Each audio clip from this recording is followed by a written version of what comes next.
अस्सलाम वालेकुम। Welcome to my YouTube channel cooking with सुमरम्स। आज फिर एक बहुत ज़बरदस्त से केक की रेसिपी लेकर आई हूँ और ये केक हम बनाएंगे मैंगो से, जिसे हम कहते हैं मैंगो ट्रेस लेचेस केक।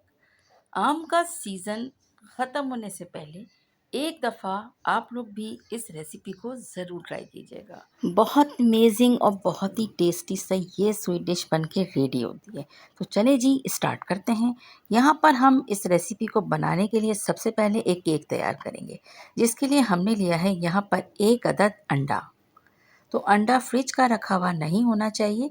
इसके साथ ही हमने 6 to 7 टेबल स्पून इसमें ऐड कर लेना है पिसी हुई शक्कर।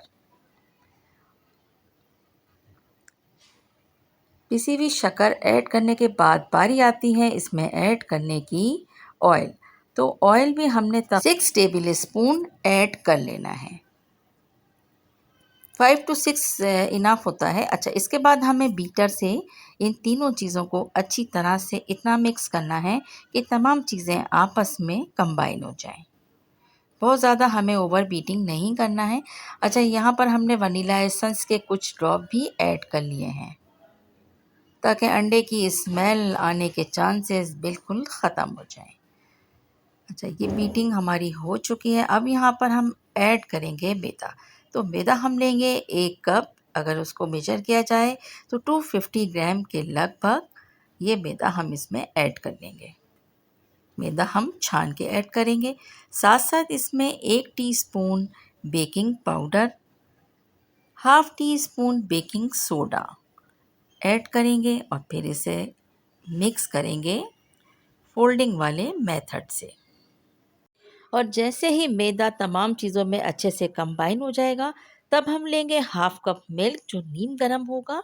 इसको हमने थोड़ा थोड़ा करके केक के इस बैटर में ऐड करना है। बस ध्यान रखिएगा कि दूध को एक साथ ऐड नहीं करना है, थोड़ा थोड़ा करके आपने बस इसमें ऐड करना है। तकरीबन 5 to 6 table spoon he milk इसमें गया है और रिक्वायर्ड कंसिस्टेंसी आने के बाद हम स्टॉप कर देंगे दूध का डालना और इसके बाद इसे हम मोल्ड में शिफ्ट कर लेंगे और बस इसे 2-3 दफ़ा टैप करेंगे और इसके बाद इसे ले जाएंगे बेकिंग करने के लिए और तकरीबन 20 से 25 मिनट में ये केक बनके रेडी हो जाएगा।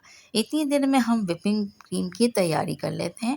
हमने सिंपली यहाँ पे व्हिपिंग क्रीम तो स्वीट होती है, इसको बस व्हिप करके बहुत फ्लफ़ी सा रेडी करना है। तो बस क्रीम ठंडी होनी चाहिए, इस बात का ध्यान रखें।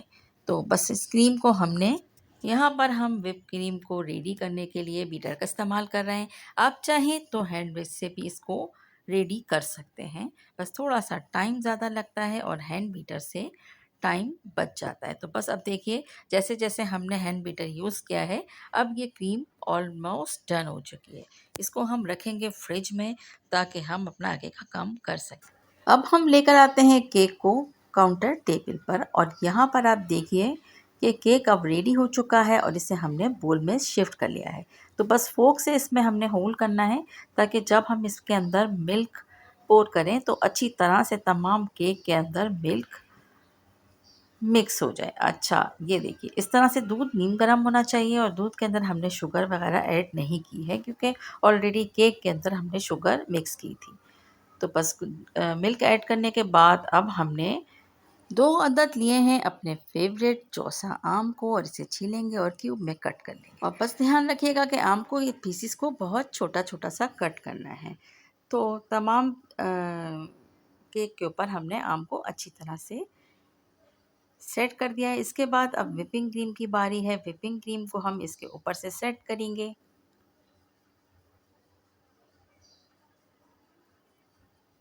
और हमारे घर में तो ये स्वीट डिश इतनी पसंद की जाती है कि बस जब भी बनता है ना तो बस फ़ौरन ही झटपट चट हो जाता है।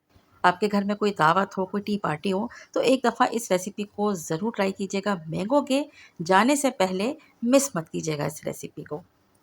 और इसके साथ ही अगर मेरी रेसिपी आपको अच्छी लग रही है तो मेरे चैनल को सब्सक्राइब करना याद रखिएगा, इससे हमारी हौसला अफ़ज़ाई होती है। तो आप अपने केक की ये डेकोरेशन आप अपनी मर्ज़ी के मुताबिक कर सकते हैं। तो यहाँ पर मैंने केक को चारों तरफ सेट करने के बाद एक थिक सी प्यूरी तैयार की थी और प्यूरी से हम इसे करेंगे खूबसूरत सा गार्निश, ताकि खाने वाले का अट्रैक्शन इस केक की तरफ और ज़्यादा माइल हो जाए। तो बस जनाब, इस तरह से तमाम केक को हमने सेट करने के बाद, और ये है इसका फाइनल लुक। रेसिपी आपको पसंद आई तो इसको लाइक, शेयर, कमेंट ज़रूर कीजिएगा। चैनल को सब्सक्राइब करना याद रखिएगा। Thanks for watching, take care, अल्लाह हाफिज़।